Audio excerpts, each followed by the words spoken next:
Hey church family, welcome to Sunday morning class. Today we are on Hebrews chapter 11. If you think about where we've come from in the past 10 weeks, we've been looking at the Hebrew Christians that were thinking about leaving Christianity and going back to Judaism. What we've seen so far from the Hebrew writer is that Jesus is greater than everything else. The big question we see in Hebrews is, are you really going back to Judaism? And you could also reword that question to, are you going to turn your back on Jesus? So far we've seen that Jesus is greater than the prophets, the angels, greater than Moses, the Sabbath, high priest, Melchizedek, Abraham, the Old Covenant, tabernacle, and animal sacrifices. So these are all people and things that the Jews highly esteem in Judaism. So we'll see how Jesus is greater than that. Probably the two greatest chapters as far as being associated with different Christian concepts would be Hebrews 11 and 1 Corinthians 13. 1 Corinthians 13 we know as the love chapter, and Hebrews 11 we know as the chapter about faith. All we need left is a chapter on hope. Gary, does any chapter come to your mind as far as hope? No. So we need to come up with someone. So, all right. For those of you that are watching at home, you can go to the website. You'll see a section that says participate in class online. So there you can put in your name and your comment. Give you a list of some of the questions we're going to discuss this morning so you can start thinking about it. Again, there's the website whcoc.net. So you can go there and put in your comments or questions. The first discussion question is who is listed in Hebrews 11 that you admire the most? The second one is who is listed in the list of faithful that surprises you? And the last one, who is not listed that you think should be included? So we'll be reading the book of the chapter 11 in Hebrews and seeing the list of the faithful there. When I was young, I had a teacher, I think it was in elementary, that taught us two verses from Hebrews 11:1 that we had to memorize. From Hebrews 11 that we had to memorize. First one is verse 1 and the other one is verse 6. Hebrews 11:1 says, "Now faith is being sure of what you hope for and certain of what you do not see." Then verse 6 says, "Without faith it is impossible to please God, because anyone that comes to him must believe that he exists and that he rewards those who earnestly seek him." So the first one, Hebrews 11:1, is kind of a definition of faith. It's not all-inclusive. You could throw in James, I think it's chapter 2, where James says that you have to have works to partner with faith for it to be faith. Like to look at, here we go, I forgot about that. The author will give a list of the heroes in the faith, beginning at the creation of the world. He goes through a good part of the Old Testament, and there will be a common thread that we'll see throughout, and that's looking toward the future. Hebrews 11:3 says, "By faith we understand that the universe was formed at God's command, so that what is seen was not made out of what was visible." So there we again see the idea of the unseen or not visible. With the Greek philosophers, they taught different things about the origin of the universe. Anaxagoras, who was about 400 years before Jesus, taught that all the elements always existed, but they were arranged to form the universe. Some were teaching that the universe was created by chaos. And he contended that the sun was a fiery rock, not some sort of god hunting the moon. So there is that mythology that the sun god was always in pursuit of the moon. He was in Athens for, I think, about 30 years, and when he started talking about the sun being a fiery rock, they kicked him out because that was heresy. So that was some of the philosophy going around. It's kind of interesting if you think about what's taught in schools today as far as evolution. They teach that kind of the same concept, that stuff always existed, that they were just kind of rearranged, or there was a big bang that changed it all. But with Hebrews 11:3, we see it's a bit more deeper, that it was something made out of nothing, made by someone that's invisible. So that is kind of a deeper concept that we see. Let's jump into Hebrews chapter 11, and we'll read the whole chapter. Now faith is being sure of what we hope for and certain for what we do not see. This is what the ancients were commended for. By faith that we understand that the universe was formed at God's command, so that what is seen was not made out of what was visible. By faith, Abel offered God a better sacrifice than Cain did. By faith he was commended as a righteous man, when God spoke well of his offerings. And by faith he still speaks, even though he is dead. And you'll notice that I've highlighted the people of faith that are mentioned as we read. Verse 5, by faith Enoch was taken from this life so that he did not experience death. He could not be found, because God had taken him away. For before he was taken, he was commended as one who pleased God. And without faith it is impossible to please God, because anyone who comes to him must believe that he exists and that he rewards those who earnestly seek him. By faith Noah, when warned about things not yet seen, in holy fear built an ark to save his family. By his faith he condemned the world and became heir of the righteousness that comes by faith. By faith Abraham, when called to go to a place where he would later receive as inheritance, obeyed and went, even though he did not know where he was going. By faith he made his home in the promised land, like a stranger in a foreign country. He lived in tents, as did Isaac and Jacob, who were heirs with him of the same promise.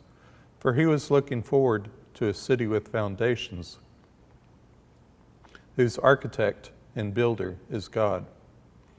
By faith Abraham, even though he was past age, and Sarah herself was barren, was enabled to become a father because he considered him faithful who had made the promise. So from this one man, and he as good as dead, came descendants as numerous as the stars in the sky and as countless as the sand on the seashore. All these people were still living by faith when they died. They did not receive the things promised. They only saw them and welcomed them from a distance. They admitted that they were aliens and strangers on earth. People who say such things show that they are looking for a country of their own. If they had been thinking of a country that they had left, they would have had opportunity to return. And instead, they were longing for a better country, a heavenly one. Therefore, God is not ashamed to be called their God, for he has prepared a city for them. By faith, Abraham, when God tested him, offered Isaac as a sacrifice, who had received the promises about to sacrifice his one and only son, even though God had said, "It is through Isaac that your offspring will be reckoned." Abraham reasoned that God could raise the dead, and figuratively speaking, he did receive Isaac back from the dead. By faith, Isaac blessed Jacob and Esau in regard to their future. By faith, Jacob, when he was dying, blessed each of Joseph's sons and worshipped as he leaned on the top of his staff. By faith, Joseph, when his end was near, spoke about the exodus of the Israelites from Egypt and gave instructions about his bones. By faith, Moses' parents hid him for 3 months after he was born, because they saw he was no ordinary child, and they were not afraid of the king's edict. By faith, Moses, when he had grown up, refused to be known as the son of Pharaoh's daughter. He chose to be mistreated along with the people of God rather than to enjoy the pleasures of sin for a short time. He regarded disgrace for the sake of Christ as of greater value than the treasures of Egypt, because he was looking ahead to his reward. By faith he left Egypt, not fearing the king's anger. He persevered because he saw God, who is invisible. By faith he kept the Passover and the sprinkling of the blood, so that the destroyer of the firstborn would not touch the firstborn of Israel. By faith the people passed through the Red Sea as on dry ground, but when the Egyptians tried to do so, they were drowned. By faith the walls of Jericho fell after the people marched around them for 7 days. By faith the prostitute Rahab, because she welcomed the spies, was not killed with those who were disobedient. And what more shall I say? I do not have time to talk about Gideon, Barak, Samson, Jephthah, David, Samuel, or the prophets, who through faith conquered kingdoms, administered justice, and gained what was promised, who shut the mouths of lions, quenched the fury of the flames, and escaped the edge of the sword, whose weakness was turned to strength, who became powerful in battle and routed foreign armies. Women received back their dead, raised to life again. Others were tortured and refused to be released, so that they might gain a better resurrection. Some faced jeers and floggings, while others still chained and put in prison. They were stoned and sawed in two. They were put to death by the sword. They went about in sheepskins and goatskins, destitute, persecuted, and mistreated. The world was not worthy of them. They wandered in deserts and mountains and caves and holes in the ground. And it ends with this. These were all commended for their faith, yet none of them received what had been promised. God had planned something better for us, so that only together with us would they be made perfect. So again, the big question we see in the book of Hebrews, are you really going back to heaven? Are you going to turn your back on Jesus? If we look at verses 15 and 16 again, it says, if they had been thinking of the country they had left, they would have had opportunity to return. Instead, they were longing for a better country, a heavenly one. Therefore, God is not ashamed to be called their God, for he has prepared a city for them. So if we think about the audience that the writer is writing to in this question, it's kind of pointed directly at them. Are they going to turn their back? Are they going to go back to Judaism instead of longing for heaven?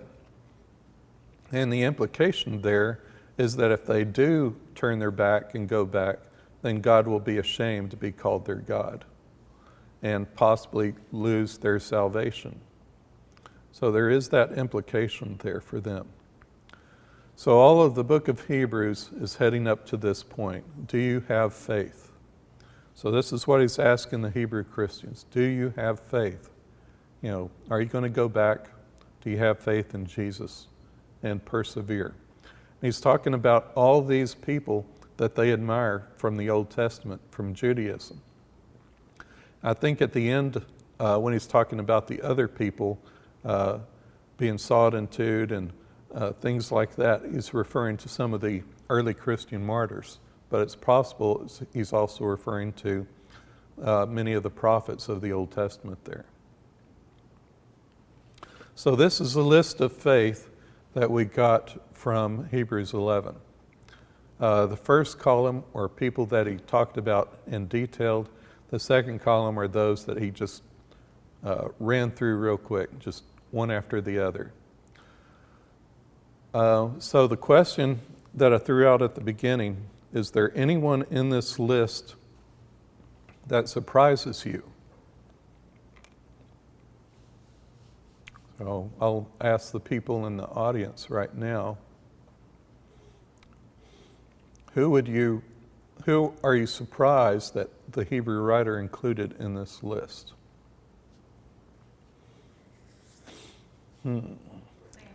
Samson, okay. Samson was a womanizer. He broke every Nazirite vow, I think, except for cutting his hair. And he probably just liked long hair, so that's probably only reason he kept it long. Okay, anyone else? Okay, I've got a few. I thought the people that crossed the Red Sea with Moses, if you think about them, they were always complaining. They were probably the most complaining people in the whole Bible, and yet they're listed with those with faith. So there's Barak. If you remember, Barak was Deborah's general or something, and he had doubts about going into battle, and he says, I'll go if you go. So he's listed, and Deborah is not. I would have listed Deborah instead of Barak. There's Jephthah. Do you remember the oath that he made about he would sacrifice the first thing that came out of his house to God? And the first thing that came out of his house was his daughter. So I wouldn't include him. So those are some people I have questions with. And, if we think about all the people that are not listed, there's quite a bunch there, or quite a bunch that are not there. So it makes you wonder, why did the Hebrew writer include those people? The people that whined all the time, a womanizer, someone that sacrificed his daughter, a general that was kind of a coward to go into battle. And I think maybe he's showing that these people that we consider weak were people of faith. And compared to the Hebrew Christians, they were maybe more noble than them. So he's kind of insulting them indirectly, possibly, that way. The role model we have for women, of all the faithful women in the Old Testament, who does the writer mention? That was Rahab. Was she a Hebrew? Nope. She lived in Jericho. And her profession, what was that? She was a prostitute. And her descendants, if you think about who they are, Matthew 1, she's listed in the genealogy of Jesus. So her descendants came down the line to David and all of the Judean kings. So she was esteemed even though she was not a Hebrew, not a Jew. So it's kind of interesting that she is the one woman that's kind of mentioned as a person of faith. Sarah was mentioned in verse 11, but she was only mentioned as being barren. Some versions make her the subject of faith in verse 11, and that kind of threw me a little bit, so I did some digging into the Greek, and there's a couple of proper pronouns in there, and the proper pronouns were not gender specific. They could either be masculine or feminine. So it's hard to tell if that verse is talking about Sarah's faith or Abraham's faith. But the version that I read from was pointing to Abraham. Barak was mentioned, but not Deborah. Moses' mother was mentioned, but not by name. Gary talked about her last week in the Mother's Day sermon, Jochebed. And the author also mentions women receiving back their dead, but does not mention any of them. So the question is, why is Rahab possibly the only woman of faith mentioned by name? And I think maybe the Hebrew writer was kind of taking a jab at the Hebrews, saying, this prostitute Gentile is greater faith than you people because y'all are thinking of turning your back on Jesus. So if we look at Hebrews 11:1 again, see now faith is being sure of what we hope for and certain of what we do not see. Notice there's kind of a poetic form to this verse. We see sure and certain kind of both being connected, and then hope and what we do not see being connected. Also, if you jump over to verse 6 that we pointed out earlier, we see without faith is impossible to please God because anyone who comes to him must believe that he exists. There's the unseen. And that he rewards those who earnestly seek him. There's that hope. So we see that connection between the two verses, talking about hope and the unseen.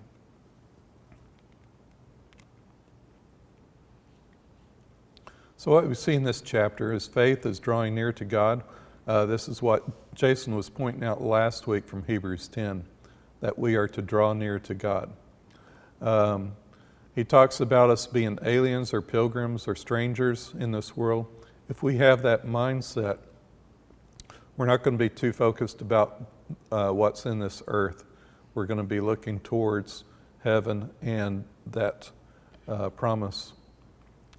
The Old Testament heroes were all looking forward. Even Moses was focused on Jesus' coming. We saw that earlier in the passage. It mentions Christ specifically for Moses. That was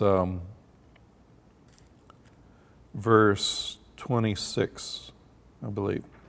It says, he regarded disgrace for the sake of Christ as of greater value than the treasures of Egypt. So it's kind of interesting that he makes that direct connection to Jesus from Moses. And as we talked about a couple of weeks ago, Moses was a shadow of Jesus.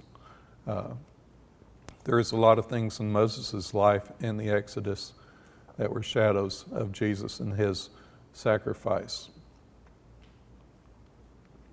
The heroes did not know what was coming next, yet they trusted in God. They never turned back. So we see the hope in this chapter. It's inheritance, a promised land, heirs of the promise, a city built by God, and reward from God, and a resurrection. And I think that's the end. No, okay. So there's our discussion questions. So got a comment from Roger. Said perhaps Romans 5 should be considered the hope chapter. It is not the faith discussed in this chapter directed toward God.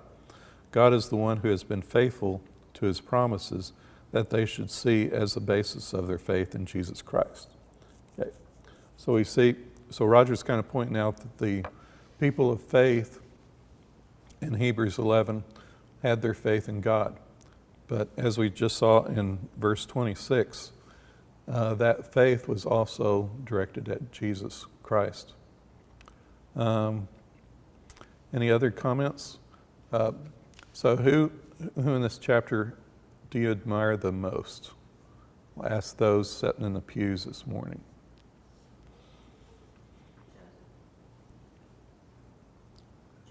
Joseph, okay. Anyone else? I'll ask Jay. Put you on the spot. Noah? Okay. Gary, what do you think? Abraham. Okay. Johnny, going to put you on the spot. Johnny on the spot. Okay. What was that? Oh, he's thinking. Too many to choose from. Oh, Betsy has a comment. I knew she'd say something eventually. Not the people with Moses. No matter what God did for them, they always complained. Sarah didn't show much faith in God's promise, when she gave her handmaiden to Abraham to bear a son. On the other hand, Rahab showed great strength of character and a strong faith that even someone with her background could not receive God's promises. Thank you. Betsy? Okay, anyone else on the first question? Okay, who is listed in the list of faithful that surprises you? We already talked about some of those. Is there anyone else?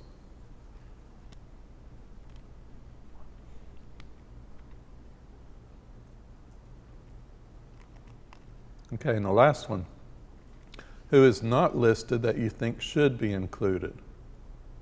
So maybe you have a personal hero that you think should be included.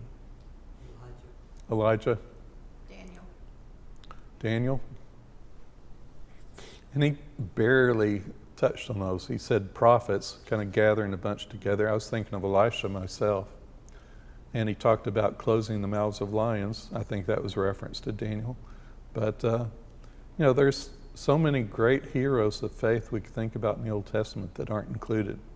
And the ones that he does point out, including the Israelites that crossed the Red Sea, you kind of wonder, why are they in there? And I think it's just kind of poke at the Hebrew Christians that were thinking of deserting Christianity, deserting Christ. Any other comments before we close? Okay. Oh, Betsy has one more. No, that's a repeat. So thank you all for joining, and we're going to end this. And we're going to have worship service at 10 o'clock or maybe 10:01. I think there's a 1-minute delay. So be sure and tune in for that.